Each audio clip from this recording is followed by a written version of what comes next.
Stathopoulos and Josh Phegan come together in an incredible podcast, Grow, Scale, Master. An energetic approach to drive progress, master skills, build strengths and put the strategy back into rapid business and personal success. Backed by real-world experience in rapid scaling to playing the long-term game of business, it's the story of all the lessons learned on the journey to mastery. Be inspired, renew your energy and chase the future with Grow, Scale, Master. Either you'll execute with excellence or you'll be executed with excellence. Yeah, I like that, Josh. It's probably a bit full on. But the basic idea is that today we're going to go talk about execution. 100%. And I just think that, like, if the role of a CEO of an organization, is set the strategy, get the people and execute. Like execution's a big part around what it is that we do. Mm-hmm. Con, how do you execute stuff? How do you get things done? First of all, it's not just the CEO's responsibility because the CEO is the chief executive officer of the business. Yeah, chief execution officer. Yeah, correct. But you're also the CEO of yourself. Yes. Right. So every single person that's listening to this, you are the CEO of your own brand. Yeah. How do you execute? You've got to cut out noise. Yes. We said it a couple of podcasts ago. It's not about adding more. It's actually about reducing and making sure the big things are the main things. Yes. So for me, one of the things that I have a problem with, and I don't have a lot of problems, as you know, Josh. I'm near perfect. I'm not. That's the first one. I'm perfectly flawed like everyone else.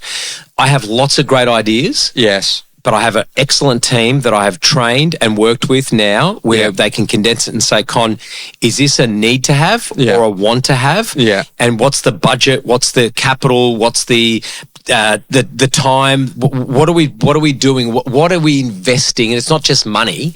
What are we investing and what return are we looking at getting on that? So it's getting very specific about what it is that you're trying to achieve and then staying as committed and focused to making sure that actually is completed. But execution is a way of life. And like I'm going to say, one of the things I was very, very lucky in the early stages of my career, I got to work in the newspaper industry. And that like there's a series of deadlines that work backwards. Yeah. And so, the basic idea is how many ads do we have?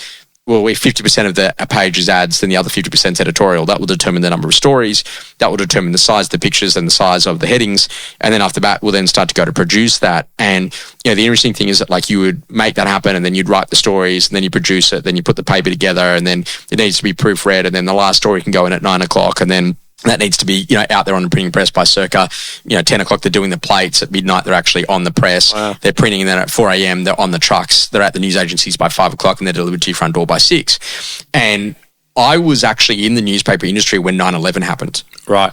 And so because of the time zone difference when that occurred, it was like maybe 2 or 3 a.m. Australian time when that was happening. Yeah. And so they decided this is the biggest news story in the world. Yep. And you got to remember, this is in the very early doors of YouTube. Like it has not even really kicked on yet. Yeah. And so they decided to stop the press, change the plates. And they actually did like an extra 4 or 8 page wraparound, which is an extra 4 to 8 pages that you put around the actual newspaper. Wow. And I was like, world's ended, 9/11 terrorist attack, the whole story. And like we sold double the number of newspapers that day of anything that had ever happened in the history of the business. But if you didn't have a plan and a process to be able to do that, so you can't work backwards. So going back to your execution piece, you can't go to an editor, I'll get it to you in half an hour. No, it doesn't work that way. And so what we learned was like this ability to like really focus in a period of time. And I know that you've had hack days and, I use like little 45-minute sessions. But I think that like the skill here is that you want to become a great executor. So first of all, the easiest way to become great at execution is to execute less. And I know that sounds funny. No, you're right. But stop saying yes, because the bracket creep on your time and energy is the thing that prevents you from getting to the work that really counts. Yep. So, okay, great. So then the next thing to be a great executor is to really think that, okay, if there's 1 or 2 things that I could just do today that move the business forward the most or significantly provides us something, is about like the daily grind of a little bit of momentum. Yeah. And so okay, great. So a little bit of momentum every day. And so calendar, schedule unscheduled time. And so like that, like there's nothing in here, but this is free time So if something good comes up, then I can go and I can chase that. Yeah, we call it flex time, right? Yeah. Yeah. So I have unscheduled time. Yeah. Unscheduled, scheduled time. So then, okay, great. I've got the chance because I was scheduling myself within a minute of my life. And so, Yeah, same. okay, now I've got this unscheduled time. But then also in addition to that, I actually have now a great work list, which is really, I was sharing with you a couple of them, like really cool ideas on some things that I want to get to, Yep. but I don't yet have in the calendar or done yet, Yeah. but I know they're important. Yeah. And so what I found is that literally when I'm at my best creatively, write down a list of all the cool things. So then when I actually get a point of execution, I can go, yep, I can nail that today. Yeah. And then I can do it. And so I had learned, and I think it was a guy by the name of Fred Orr, and he had written a book called How to Pass Exams. Right. And I was absolutely categorically thought I was going to fail the HSC. Right. Like I was just not going to make it. Right. And in that book, one of the things that he said to do is like write. And write. And then basically like you work in 15-minute blocks because I had the attention of a goldfish. 15 minutes, write everything. Okay, great. And then stop. And then you have to write a quick summary of what you wrote down. Right. So it's like retention after retention after retention. And before I walked into my HSC exams, I then had these pages of A4 of these little 15-minute time increments. And I would say I've spent 16 hours or 20 hours, whatever it is, of intense learning. I'm going to ace this exam. and as soon as they said pens up and you could start writing, I would write acronyms on the back of these A4 pages. And those acronyms would mean specific words that would be triggers that would actually allow me to retain all of this information. I must have been mad. But the thing is, what I really learned was this intense level of focus. And then as I started to work more about the body, the circadian rhythms and the ultradian rhythms, that we work in 90-minute cycles. So if you wake up and you're a little bit sleepy and you press no on the alarm and you go back to sleep, you'll actually be more sleepy and you should have just got up. Correct, yeah. And so like, this is about like learning. So, okay, great. So I worked out, I'm going to set a timer, and for the next 45 minutes, all I'm allowed to do is this thing. So like, I'm just going to do this thing. So whether or not it's you're producing the edit, recording a podcast, writing something, producing a slideshow, like whatever it is, I'm just going to do that thing for the next 45 minutes. And so then I really learned that your ability to zone in and just get one thing done. And I would say that the most amount of time that you spend is in starting because of the anticipation on what it's going to take. But once you're into the flow, the momentum is so fast, it often gets done in such a short period of time. This is a superpower in this day and age, mate. Yeah. Your ability to be able to hone in and really focus on whatever that 1, 2, or 3 things are that you must do today, this week, this month, this quarter, this half, this year. Yeah. And I actually think that this is a really important podcast today because that is the biggest inhibitor on people's individual growth and business growth is their ability to execute. Yeah. Everyone's got great ideas, but they're ill-directed or what we're looking for is that instant gratification. I would rather get the social post up and design the perfect letterbox drop than actually speak to people that were underbidders or the people that came through and say, hey, Josh, you came through 32 Smith Street. We had a great result. We were at the auction. Yes, no, blah, blah, blah. Hey, I know that this one wasn't good for you, but we sold it for 1,820. We had 5 registered bidders. Hey, let me just go through because we probably missed it while we were going through the campaign. What about that property wasn't for you? Like, it's the ability to be in that moment. Yeah. If you can master yourself, right, and you can execute yourself. So whatever that means, getting up a little bit earlier, eating a little bit better, making sure that you got rest and recovery and you're moving your body, all that type of stuff, guess what? That will lead to the next thing that you want to execute on, which will be something in your business or something in your relationships or something in, your finances. But this is an absolute critical, like mission critical attribute that we must learn to be able to do. But visualize the plays of the day. And I think that like, hey, you know what, today, and like I said, a big project I was telling you about this morning that we've just completed, but like, okay, great, that's what today's going to look like and get that there. And what I'd find is that like sometimes we think that we've delegated, so we think it's done, but in fact we've delegated to someone who's doing it for the first time and is unsure and uncertain or doesn't necessarily have the specs right.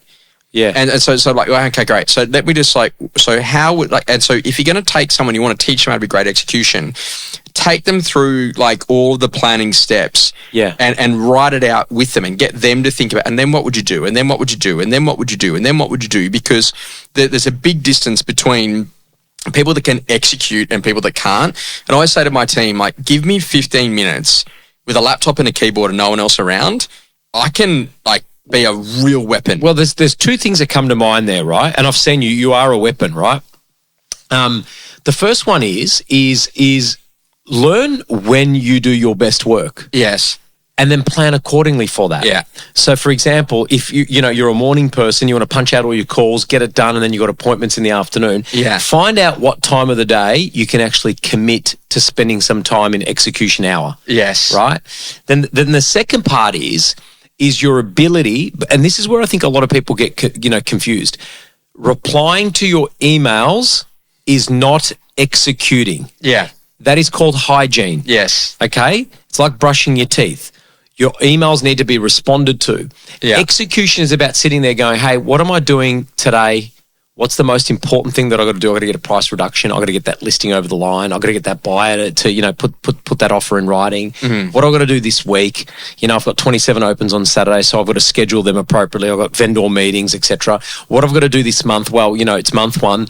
I'm running a 10 or a 12 month, calendar, so I've got to do, $100,000 this month in fees. Does that make sense? Of course it does. And I'm but it's got to be aligned. Like I'm going to say, like behaviors before the goal. Yeah, 100%, mate. I'm learning this. I'm 46 years old. I've been in business now. I've been leading sales teams for 27 years, right? That's how long it is. Wow. Since I was 19 was my first team leader role. Mm-hmm. And I'm 6 years into running my own business.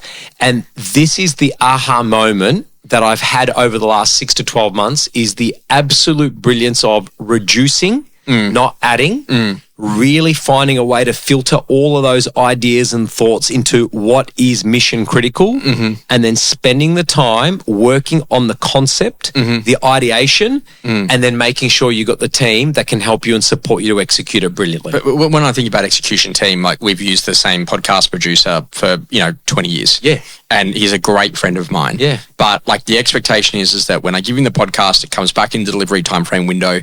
And his expectation is when he sends the invoice, it gets paid. That's exactly right. I know it sounds funny, but like we've had a great relationship because we both play our part in the delivery. Correct. Same with our video producers, same with our graphic designers, like whoever it is. Yes. And I just think that like this is a really important thing is that like you got to get into that executional skill.